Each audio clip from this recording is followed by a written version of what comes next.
Hey everyone, welcome back. It's amazing to think, right? We're at this point where tech is on the verge of not just delivering messages, but actually joining the conversation itself. Right. Crazy. It really is something. So, today's deep dive AI for communication. We're going deep, folks. Yeah. Excerpts from David J. Gunkel's brand new book just came out AI for Communication. And let me tell you, this book is, well, it's a doozy in a good way. Gunkel doesn't mess around. He really doesn't. And buckle up because this field, it's moving at warp speed, changing everything about how we connect, communicate. I mean, everything. And it gets really interesting right off the bat because to even grasp AI for communication, Yeah. had to unravel this whole debate about what artificial even means when we're talking about intelligence. Like, is it really intelligence? Right. It's the question, isn't it? Gunkel tackles this head on right out of the gate. Is AI this genuinely created intelligence, or is it like a super, super convincing imitation? It's like that old philosophical debate, is the light from a light bulb fake just because it's not coming from the sun? Haha. Exactly. And what I find so useful about Gumpel's approach, he doesn't try to force you to pick a side. He just lays out all these different views and how they're shaping this whole field of AI for communication. It's great for a learner like me. And that's key because even defining communication itself isn't as simple as you might think.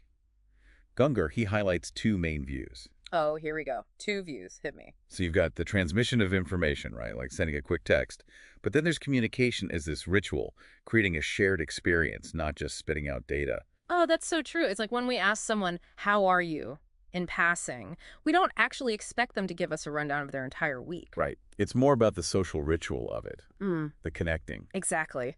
So we've got these layered definitions already, AI and communication, each with their own complexities. And this is before we even get into how they're all intertwined. Which is what makes this whole thing so fascinating. It does. Yeah. But luckily for us, that's what Gunkel tackles head on. Instead of getting lost in all the hype, which is easy to do in this field, he zeroes in on 5 key areas where AI is really shaking things up. Lay it on us. All right, so we're talking machine translation. A dream. Right. Who hasn't wished for that universal translator Star Trek style? Exactly. Then there's natural language processing, which, wow, where do we even start with that? Seriously. But we'll get there. Social robots. Now, those are getting interesting. Okay, those definitely bring up some big questions. Then we've got large language models, which, let's be honest, are changing the game in so many ways. They really are. And then, just to keep things really interesting, Gunkel throws in computational creativity. Okay, now that one's going to blow some minds because AI making art, it's a whole other level. And what's fascinating is how each of these areas pushes us, all of us, to reconsider our assumptions, not just about technology, but about ourselves and how we communicate. Absolutely. So, where do we begin? Well, let's start with that universal translator fantasy, shall we? Machine translation. It's a powerful image, isn't it? And it's driving a ton of the innovation in the field.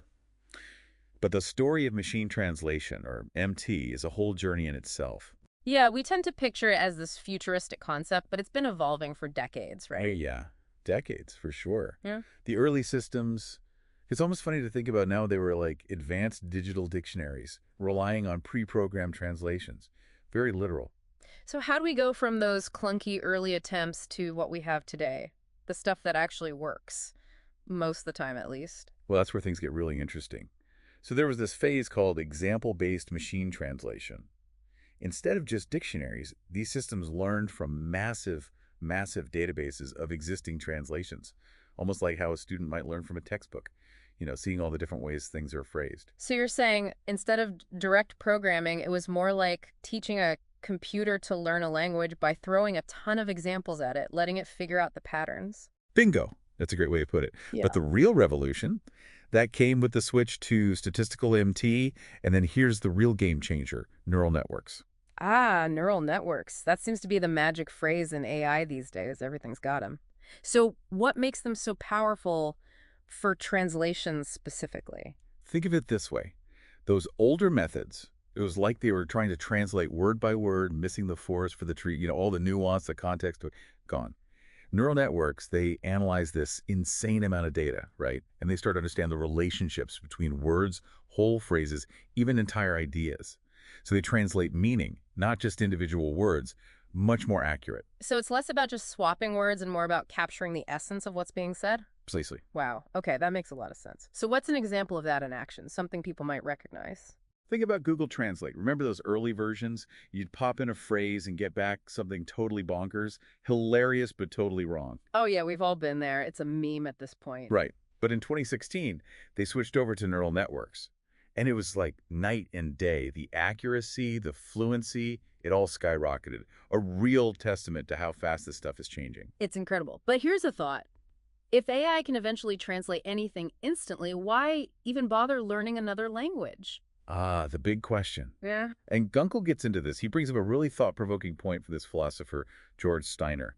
Steiner argued that language diversity, much like biodiversity in nature, it actually makes us stronger as a species, more resilient, more creative. So losing languages would be like, I don't know, losing species. It diminishes us in a way we might not even grasp. Exactly. It limits how we think, how we see the world.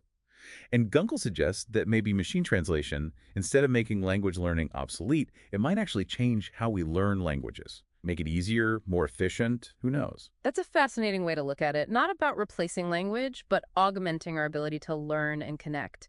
Which brings us to another area where AI is making huge waves, talking machines. I'm talking chatbots, digital assistants, the whole shebang. This is where natural language processing, or NLP, takes center stage.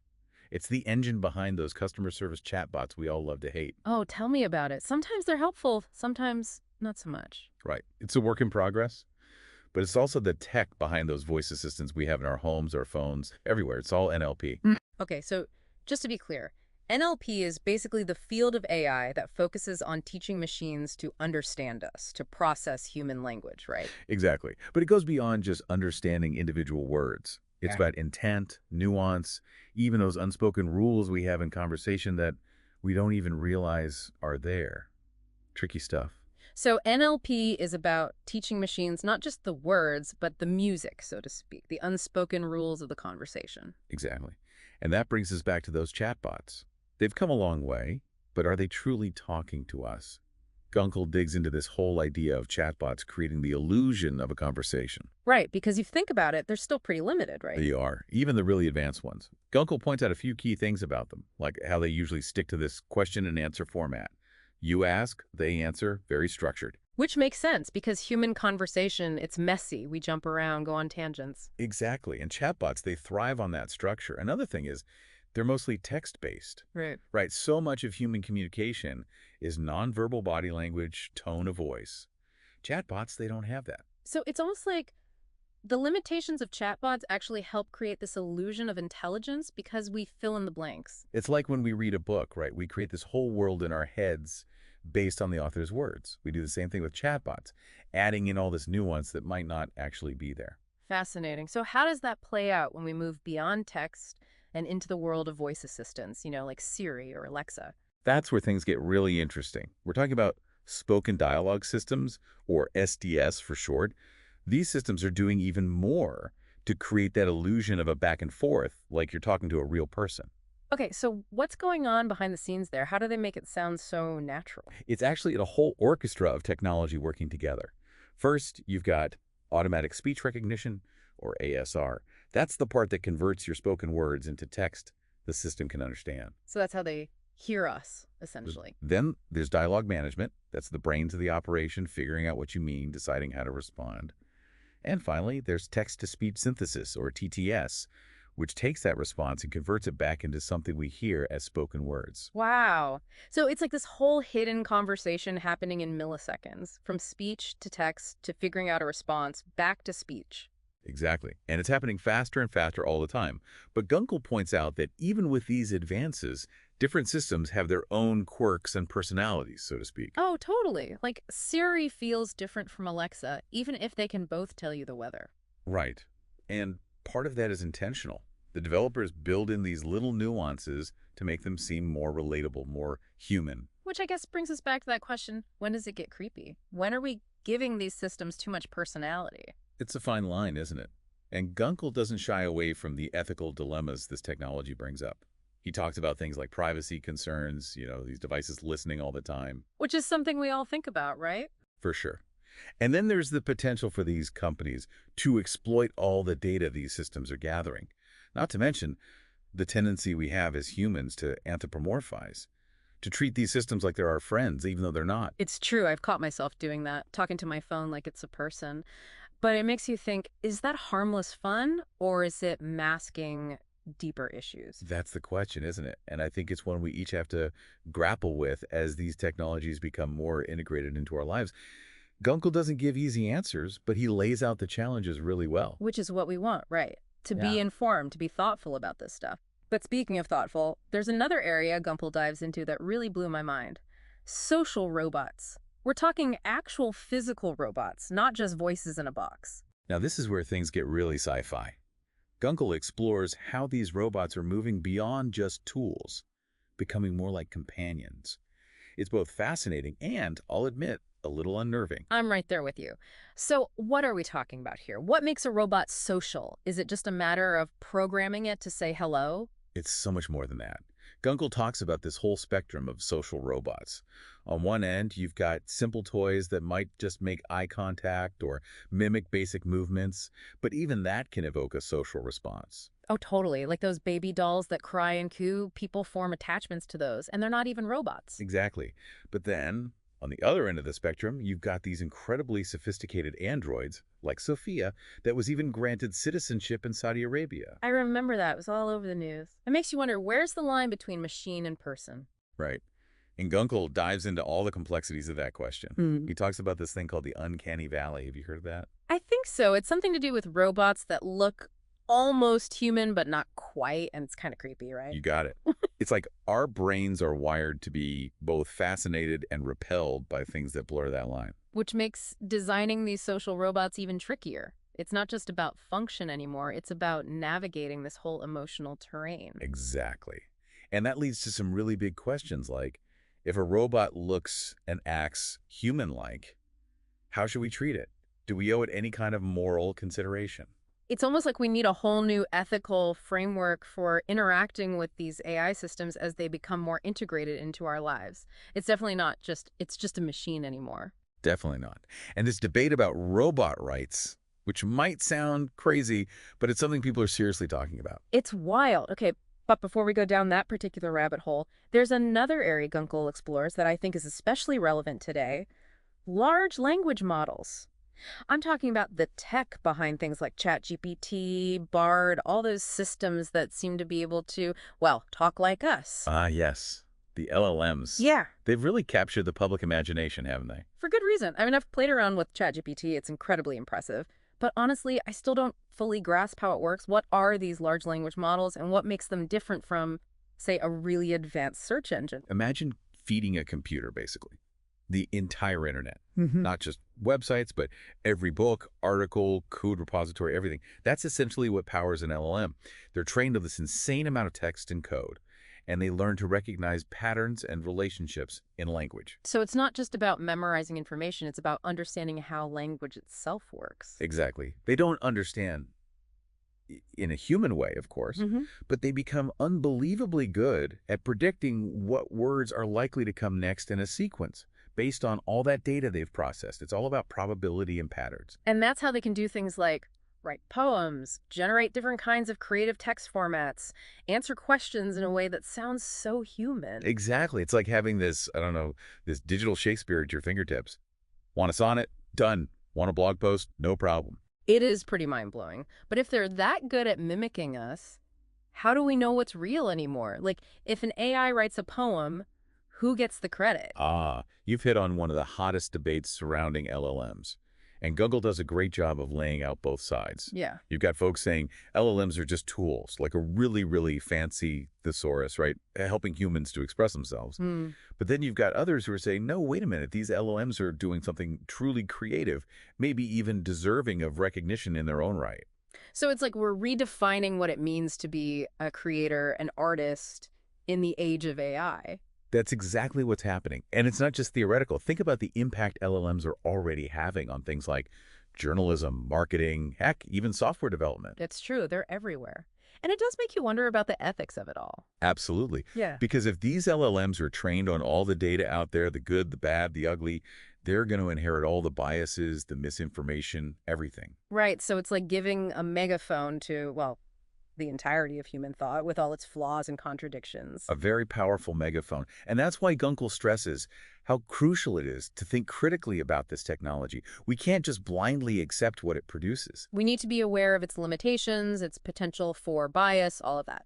But before we go too far down that road, there's one more area Gunkel explores that's maybe the most mind-bending of all. And honestly, when I first read about this, I was like, what? No way. Oh, I know what you're talking about. Computational creativity. Hmm. Now, this one, it really stretches the definition of artificial intelligence. It does. This is where AI goes from writing code to composing symphonies. And I gotta be honest, this is the one I struggle with the most. Like, I get how AI can crunch numbers and translate languages, but art, isn't that something that requires, well, a soul? Something human. It's the age-old question, right? Where does creativity come from? But Gunkel asks us to consider maybe our very definition of creativity needs to evolve. He gives this great example of a program called Emmy that can compose original music in the style of Bach, Mozart, you name it. And get this, even music experts have a hard time telling the difference. Hold on, seriously. A computer program wrote music that sounds like Bach. It did. And it wasn't just copying, it was creating original pieces. Now, whether you call that true creativity, that's the debate Gunkel wants us to have. So are we saying a computer can be a musical genius? My mind is kind of blown right now. It's a lot to take in. And Gunkel presents arguments from both sides. Those who say, no, true creativity needs human experience, emotion, all of that. And those who say, hey, maybe AI is tapping into something else, a different kind of creativity, but no less valid. It's almost like we're so busy arguing whether a machine can have a soul, we're forgetting to ask what new forms of expression this technology might unlock, right? That's a great way to put it. Gunkel argues that instead of getting hung up on definitions, we should focus on the possibilities. What happens when we combine human imagination with AI's ability to process insane amounts of data? Who knows what we might create? Okay, that's exciting. But also potentially a little scary, because if AI can create art that's indistinguishable from human art, what does that mean for artists, for authenticity? Those are huge EE questions, and they touch on another big theme in this section. The ethical considerations of computational creativity, like what about the potential for misuse? Think about deepfakes, but for art, music, literature. Oh, wow. Like creating fake Van Gogh paintings or generating fake Mozart concertos that sound completely real. Exactly. And as this technology gets more sophisticated, it's going to be harder and harder to tell what's real, what's AI generated, and what that even means. It's like we're entering this new era of, I don't know, information warfare, but with art and creativity as the battleground. And that brings up a whole other level of responsibility, right? Not just for the people creating this technology, but for all of us consuming it. We need to be critical thinkers, question what we see and hear, and be aware of the potential for manipulation. It's a lot. But this deep dive, it's about facing these challenges head on, right? It absolutely is. And Gunkel's book, it's not about fearing AI, but understanding it. It's a call to action for all of us to engage in this conversation, to think critically about how we want to shape this technology before it shapes us. Which is exactly what we're trying to do here. We've covered so much ground, from those early chatbots that could barely hold a conversation to AI composing masterpieces. And it's clear this is just the tip of the iceberg. Just the beginning. This field is moving so fast. Who knows what we'll be talking about next year? Yeah. But that's what makes it so exciting. It really is. Welcome back, everyone. So we've talked robots, we've talked AI artists. Where do we even go from here? Well, that's the thing about Gunkel. Just when you think you've wrapped your head around things, he throws a curveball. And this one's a doozy. So we've spent all this time talking about artificial intelligence, but Gunkel suggests that maybe that's the wrong name entirely. Really goes there. He does. He actually says, flat out, artificial intelligence might be too limiting, a label that's holding us back from seeing this technology's true potential, which is...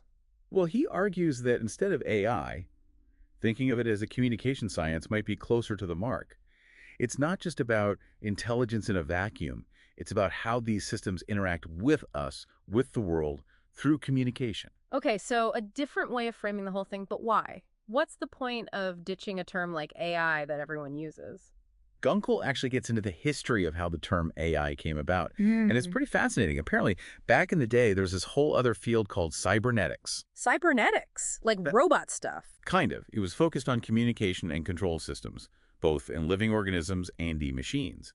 But when researchers wanted to create a distinct field focused specifically on creating thinking machines, they needed a new term, something that wouldn't get bogged down by those cybernetics associations. So artificial intelligence was born. Exactly.